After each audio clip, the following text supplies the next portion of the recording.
Banana, Mr. Keith. It's me, yes. Well, I tell you what, Keith, let's spend the next hour or so talking football. Yes. Now, I'd like to no, we don't think so. Not today. There are too many pundits. They're all in Germany anyway, which is probably the best place for them. I think there's too much of it. They're all very well paid, staying in nice hotels. All they have to do is to talk about a game that we all saw anyway. I don't know. I mean, I'm a football fan, a fanatic, but there is too much of a good thing. There's the hysteria too. The sweet Adeline. It's a bit of a dirge, you see. I maybe alienate both of our viewers this morning, but I'm sorry about that. The basic plain facts are that there are other good things. You can switch across other good channels, and you never know, you might arrive on Mirador television. I mean, for goodness sake, talk about pundits talking about nothing for hours. Welcome to Mirador television. Actually, we talk a lot of sense, and no doubt in the next 10 to 15 minutes, even though it's a Wednesday, I'm sorry about that. Thursday, tomorrow, I have an assignment in Brighton, which I'll tell you about. But today is Wednesday, middle of the week, middle of the empire, really, here. And as you can see, very, very patriotic here with the St. George behind me. Lovely man, won't say a word against him. And it's perfectly good to be in a pub that obviously shares football with everybody, which is probably the best way to see it, as opposed to sitting at home in your little tiny little places, wherever you are, watching it. You can watch it with other people, and you can all join in. I bet they don't sing that in. I doubt whether they sing it in this pub. They're far too sophisticated, I think.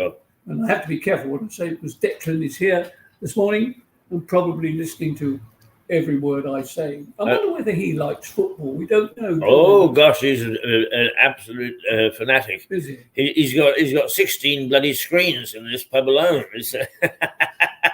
Surrounded by it, yes. I mean, because Scotland are playing tonight, dare I mention it, and they're a little worried. One of them has said that he vows to show real Scotland and put humiliating Germany defeat behind them. Well, best of luck, Scotland, I say to that.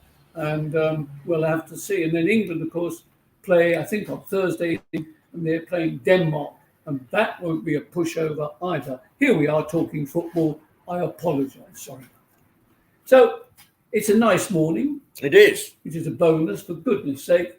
There are nice things happening. There are plenty of nasty things, of course. But we don't bother about those here on Mirador. Not at the moment, anyway. Nice things today for me.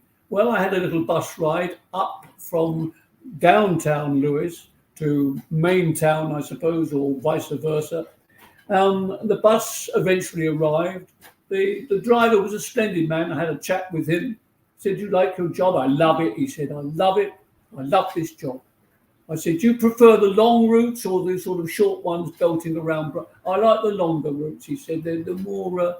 Yes, and I understood that, actually. A journey to Tunbridge Wells, which is probably about an hour from here by bus, is a splendid journey on the bus. At the top, of course, go on the top deck if you can. And it's a lovely, lovely journey. But this bus arrived eventually because I was coming up here, you see, with my 11 o'clock appointment. And standing there was an elderly gentleman, and I say that as an elderly gentleman myself, you understand. And I thought, he had his hat on, and it was tie. He was a smart man. And I said, hello. And he sort of looked at me and he said, hello. And you know, he went to the same school as I did. Isn't that amazing? He went to the same school as I did. His name was Tony Green.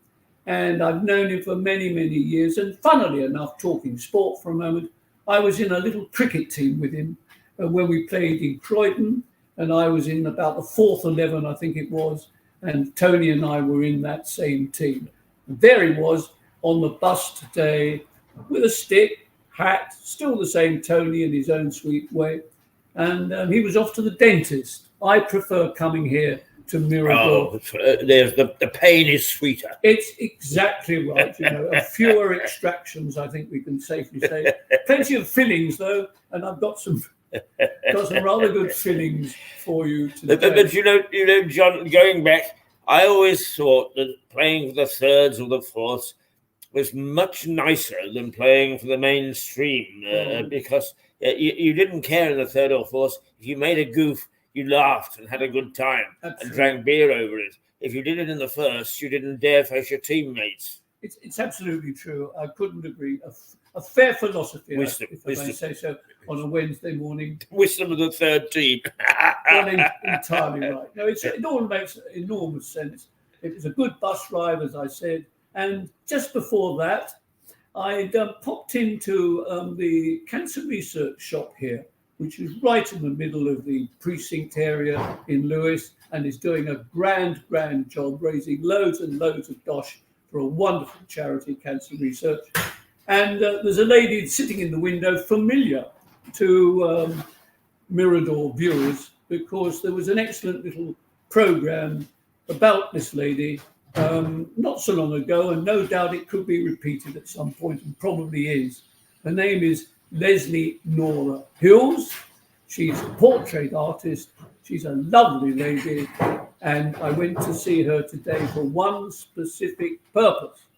And that is, she created for me a portrait of our hero, Max Miller. And I said, would you do this, please, for me? I said, we will donate some funds to the cancer research, which we did. And then when it's complete, we'll put it up so that everybody can see it. I said, I'll show it on Mirador television. That'll create some interest. Put it on Facebook. Yes, we're on Facebook as well. Max Miller Appreciation Society Facebook page. And I said, in addition to that, we will auction this because it will be a collector's item beyond measure of doubt. And we will auction it at our wonderful garden party in Brighton, August the 11th, which we've mentioned several times here, which is what we're going to do. And she has produced this wonderful picture. It's in acrylic, which means it will never fade. It is unframed, but I rather like it unframed. Not dissimilar to a rather handsome painting of a certain Lord Keith Hayes. Is that still there? Yes, in the window. Yes, I say. Surprisingly enough, there's one of him and there's one of me as well in the window there. People say, I saw you in the window in Lewis. I said, was I live? No, I don't think so. So she's a supreme artist. She does it all for charity. She sits in this little window and has moved about a little bit, but is there now this morning.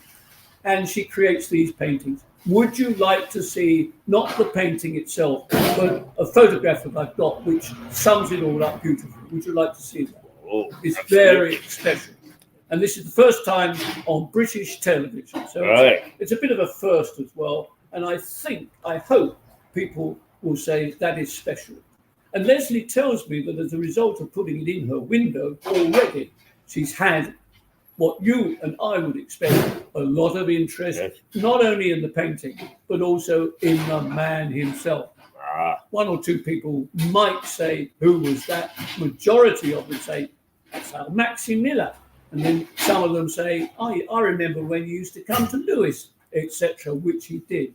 So here comes the picture, and it's going to be auctioned on August the 11th. And how about that? I don't know whether you can see that. You can't see me now. Is it there? Ooh, yes. No, we've got a very good view of it. Oh, that's very good view. Yes. That is absolutely splendid. The colours are absolutely spot on. We've discussed that at great length. He's wearing one of his suits. He had a whole range of suits, of course. This was one of them.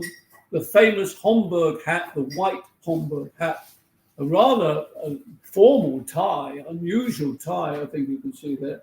Very, very smart indeed. He was indeed.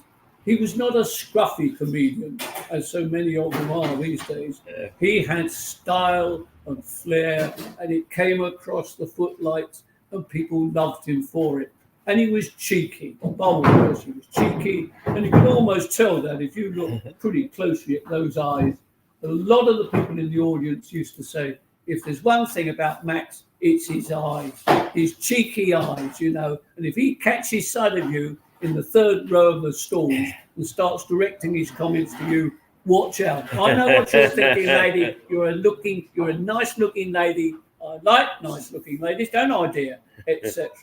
That was the pure Max Miller. He died in 1963 and will be remembered forever by us in Brighton and elsewhere as well.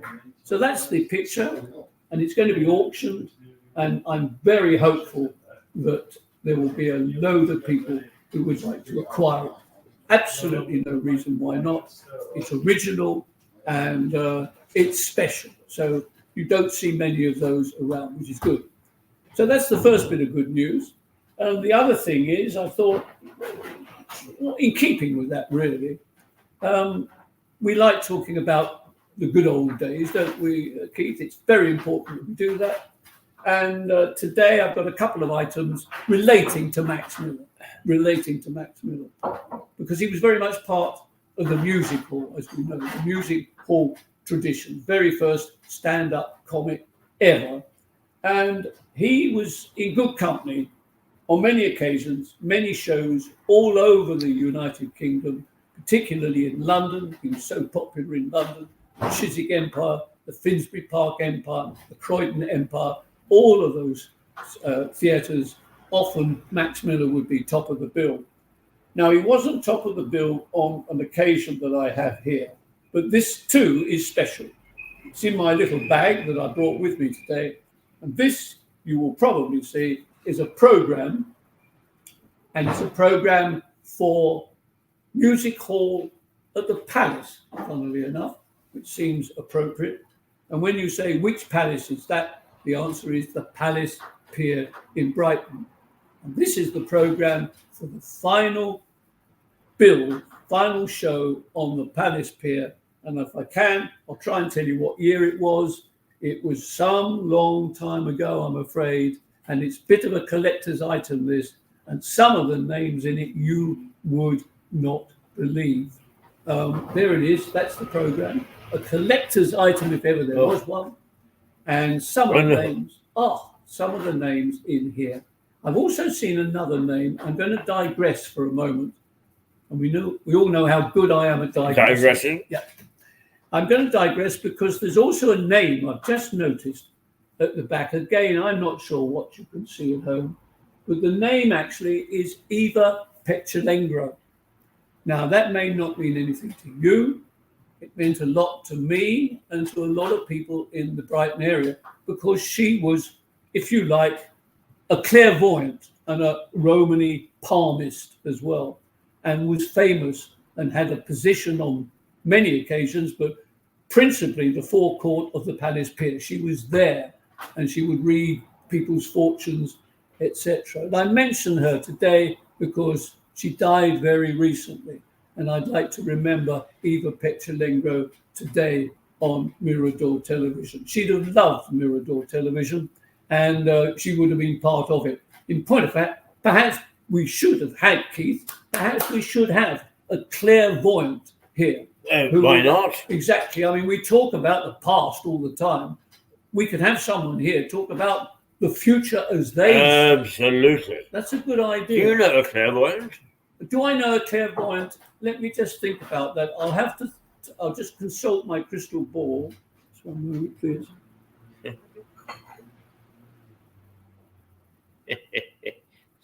No, it's looking pretty cloudy at the moment. Oh, sorry, that's the topic. No, I don't think I know a clairvoyant. But she was extraordinary, and she had a lovely mother as well, whose name was Petrolengro. Petrolengro is the sort of gypsy, they don't like that term, but the travelling people. It was a very, very common name. It's akin to Smith, by the way. So if your name was Petrolengro, it was similar. There were Petrolengros everywhere, in Blackpool, most seaside resorts, but Eva was the number one Petrolengro. And this show and this programme, let me just tell you one or two of the names, say no more after that. This was the final show on the Palace Pier. Bob and Alf Pearson. They were a duo who used to sing to the piano. There was Leslie Saroni. Now, Leslie Saroni was a lyricist. He wrote songs, and he did one little song called I Lift Up My Finger, and I say, tweet, tweet. That was Leslie Saroni. You remember, I know there's that lady in, where is it? Oh, no, Rusper, outside Horsham, one of our popular viewers. She remembers that, Leslie Saroni. Then there was a man called, now wait a minute, how about Nat Jackley? He was a comedian, a splendid man, Nat Jackley. I really admired him. I interviewed him on one or two occasions. He was special. Then finally, top of the bill was the great Sandy Powell. Can you remember that? He was lovely. We talked about him before. He worked, and his assistant was a lady called Kate, or Kay, I beg your pardon, and assisted by Kay. And he was absolutely supreme, a special guest artist on this show. And also on the bill were Elsie and Doris Waters. Oh, gosh. Gert. Yes, I'd forgotten that. Daisy. That was absolutely special. And it was on Sundays at 7:45, Sunday to Friday at 7:45, and matinee 6 and 8:15. That's two shows a night. And these were not young artists. No. These are some of the older artists. And it was the last show, sadly, ever on the Palace Pier in Brighton. And it was directed by and produced by a man called Arthur Lane. So there it is, a little tribute to nostalgia and the halcyon days of music hall, and Max Miller, of course, as well, which is special. Absolutely. Nothing much else at the moment, Keith. It's another Wednesday, as we've said, so we need to move on a little bit. I did bring a little publication. Oh, good. You'll like this one again. It's we probably can't see that. This is a magazine that's called It's a Piece of Cake, which is RAF slang, and it's a book full of slang used by servicemen, most of them probably unmentionable. Yes. Yes.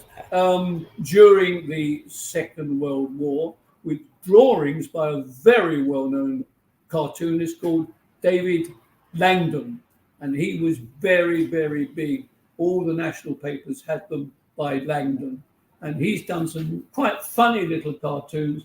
There is a senior officer in the Royal Air Force, stand to attention, Henty, 2728589, senior aircraftsman Henty. That was me, I'll have you know. And I was a SAC. Remember that. None of you oiks. I was a senior aircraftsman. I'll have you know that, madam. If there is another war, and we hope there won't be, I will be there with my Olivetti, typing furiously, standing routine orders and all the rest of it. Kept your hand in on driving a typewriter. Yes. Absolutely. I was not a five-finger man. I was a two-finger job. Yes.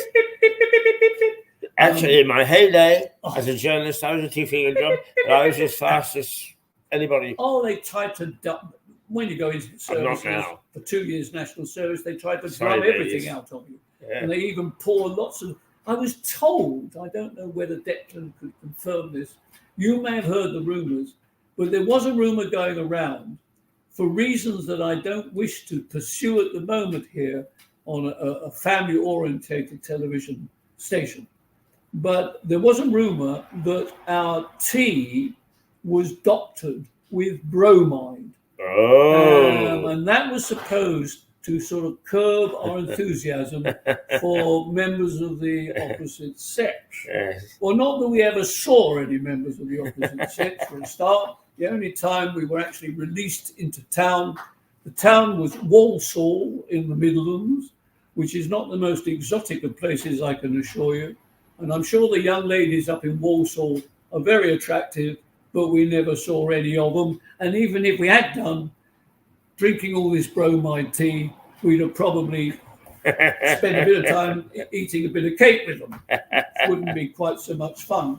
Very strange. You've never heard of that, actually, doctoring soldiers and airmen? No, I haven't actually. I've heard of doctoring certain things like John Henty's drink. Yes. But nothing specifically. No. Well, that's just warning for all of you. And by the way, for anybody with a medical bent, I apologise, it must be awful having a medical bent. If you do, then you'll probably know that I'm talking a little bit of rubbish and that bromide would probably have killed you. I'm not sure. I don't know about that. All I know, it was a rumour, and it did explain why the tea tasted so foul. That could have been the other reason. Those were strange days. I remember right at the start of our training camp just outside Walsall at a place called Cannock Chase, which is quite famous. And we would all be distributed. I mean, when you went for food, I have to tell you this, you didn't have a plate. There were no plates. There were billy cans or whatever they're called. So you put the main course in there, and you put your pudding in there, and you put a bit of bread in another one. And you had to bring those, and you had your own knife, fork, and spoon. And then at the end of the meal, you had to swill it all around in a boiling hot tank of water.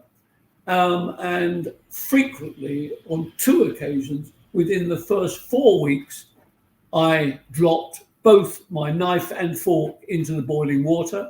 And so I ended up, of course, having to eat everything with my fingers. Not much fun. Ethiopian style. Ethiopian style. Actually, I've never actually eaten in Ethiopia, but I did go there once. Since you mentioned it, people often say that this program is thoroughly rehearsed. Well, very obviously isn't. And so a quick reference there to Ethiopia, you might think, well, John, you can dismiss that. There's no point in pursuing Ethiopia. Would you know that I actually nearly met the man at the top, a man called Haile Selassie, yes. Right? Yes, he was the #1 mega man and revered in Ethiopia. And on one occasion, I was in Beirut. Here we go. Oh, my God. Oh, John's off on his travels again. I was in Beirut, and we were offered the opportunity to go inland on a coach to a place called Baalbek. What an amazing memory I have, Baalbek. Now, that was all very well. Beirut was fine. We rather liked, actually, the main centre there. But anyway, we got on this coach, and it was pouring with rain. And we seemed to drive for hours and hours and hours through the most sort of arid land. And then we got to a certain point, and there was a bloke standing in the road, if not a bloody great barrier, which said, closed, due to the visit of Haile Selassie. So the coach driver said, I said, what does that mean? He said, we're turning round.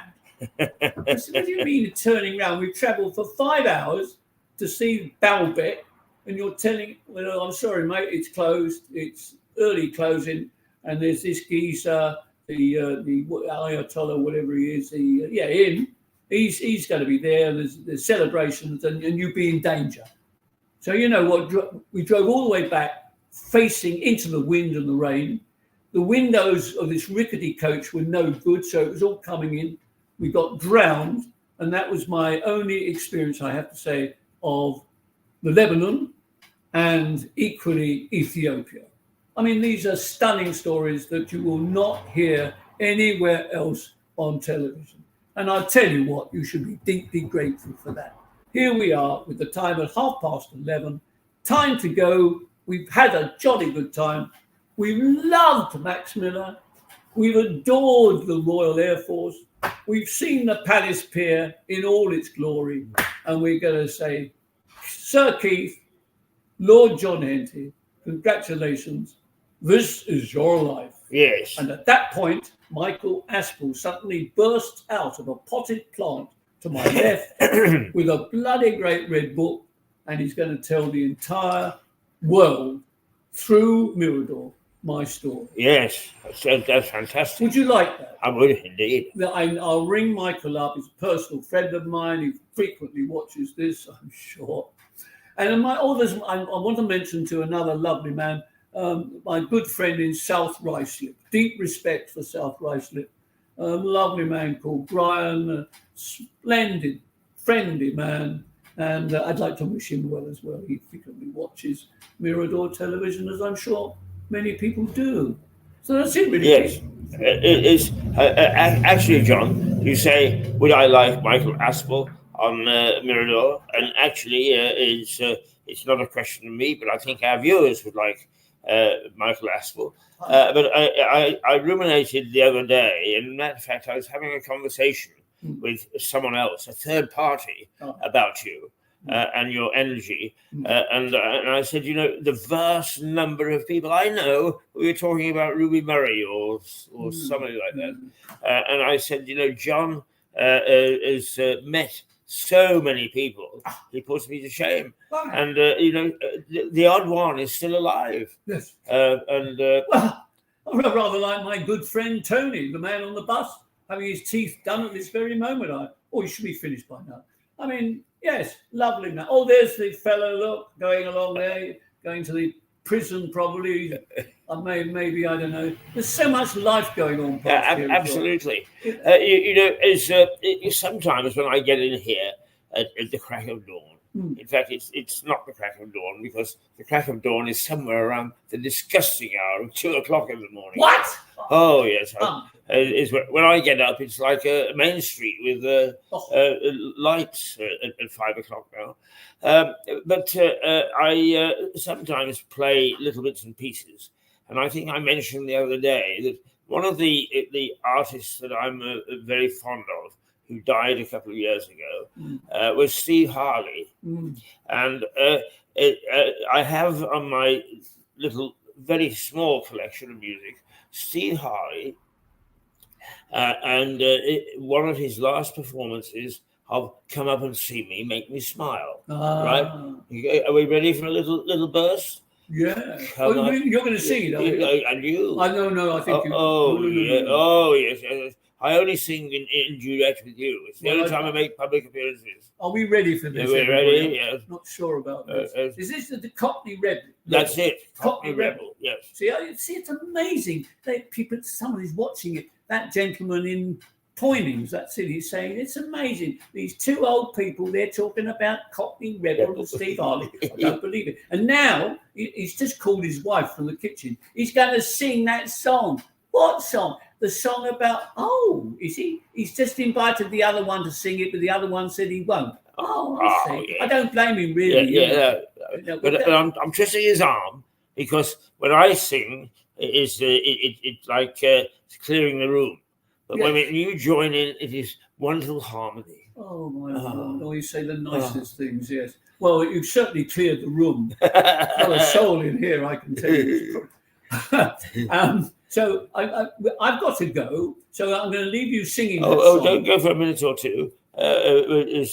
Because when I was having the conversation about you and your background, I said, the number of people and that you have met, and we were mentioning some of the Northern Ireland favourites, and I was watching the Steve Harley thing, and I am fascinated by session singers. Yes, the young ladies that go. Yes. And do. And I knew in Northern Ireland a session singer who was a session singer permanently for Clodagh Rogers. Who? Clodagh Rogers? Yes. Do you remember Clodagh Rogers? Yes. And her name was Polly. And I thought, disgustingly, because she was very kind to me when I was in Northern Ireland, disgustingly, I never followed up on the friendship. She was married, there's nothing improper, and I lost track. And I thought, how in God's name do I possibly track her down? All I know is that she was a session singer named Polly, and she was a session singer who supported Clodagh Rogers. Now, if you were a fan of Clodagh Rogers, who was a big, big star, and the reason I thought is she appeared in the European Eurovision Song Contest several times. Didn't win though. No, she didn't. But she was a very good singer, and there are 2 or 3 of her pieces that still people ask for. But I would love to track down Polly. Maybe she's watching. If you're a Clodagh Rogers fan, please get hold of Clodagh and say, who was Polly? Yes. Because Keith wants to know. Ta-da! Ta-da, ta-da. Are you going to sing that song before I go? Yes. Right. Come up and see me, make me smile. You do what you want for a while. Do.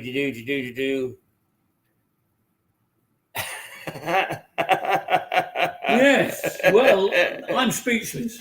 Believe me, madam, I know that is unlikely. But that's actually our signature tune. Is the Whiff and Poof song. It can be, but not today. Not today. I'm away. Not today. I know how to clear the room, particularly of John. So it's a Wednesday. We'll have to see things that the world is changing, Keith. I'll keep in touch with you. Absolutely. Thursday normally, so we'll see how. Okay, you still whichever, if I may say so, but I will reschedule to make sure that John appears each week. The demand is enormous, and sometimes when I leave here at sort of about 12:30, there are young ladies lined up with autograph books at the door saying, "Has John gone? Yes. Has John gone?" No, I appreciate I have to run the gauntlet and sort of say, yes, but he'll be back next Thursday. Oh, right. So... And I said, he'll be back next Thursday, and you weren't. You were back next Wednesday. So they're all going to turn up tomorrow. Right. No coffee. Oh, we were out of coffee. I've got to go, Sir Keith. Right. Pressures. We were out of coffee, and the chief of staff went down to try and get some himself. And he's come back. I am very impressed. And he's failed. No, got to go. Really got to go, Keith. Seriously. Very well. Oh, yeah. It's late. Getting late. Got to get the lunch ready. Very well. Okay. Where is he? Oh, there he is. Thanks. Now, we're not going to see you next Thursday because that's tomorrow. But we see you a week. I would think so next Thursday. Excellent. Excellent. Thank you, chaps. Very well. Goodbye. Goodbye. Goodbye. Thank you, Declan. Nice to see you, right? Yeah, and you, old friend. Yeah, keep chucking. Well, that's it for today. We've had 1 or 2 slight technical problems, but only slight. I took time out to check to make sure that we were had sound enough for the majority of Bernard Brown's interview, and we did. So I'm happy to say that we retrieved most of what we set out to do this morning. And all in all, it has turned out to be not a bad day. Not a bad day. And that is without Declan making an appearance this morning. Well, he did for a little while, but not yesterday. He really made a star appearance. He really did. He was on for some minutes. And that's always a good sign.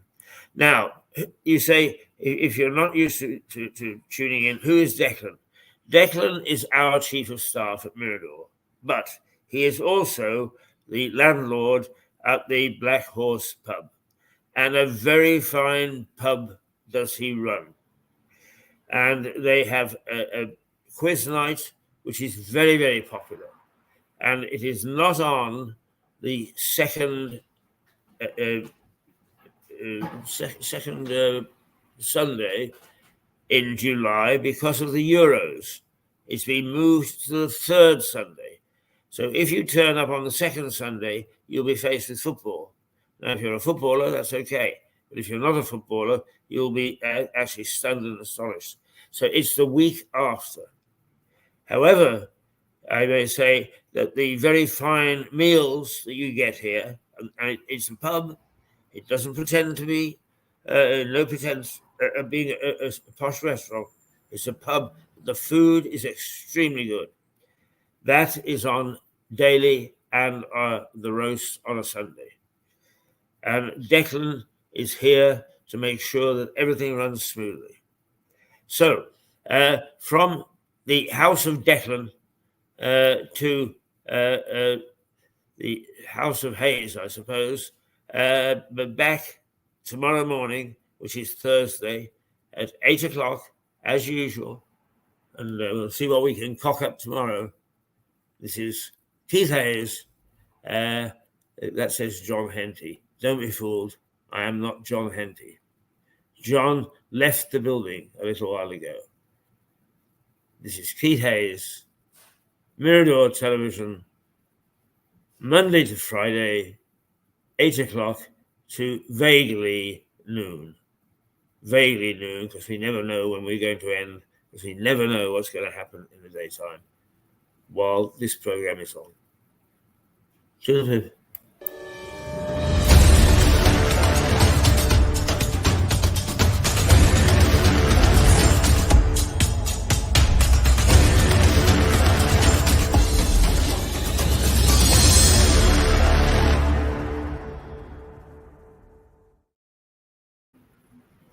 And we're still here.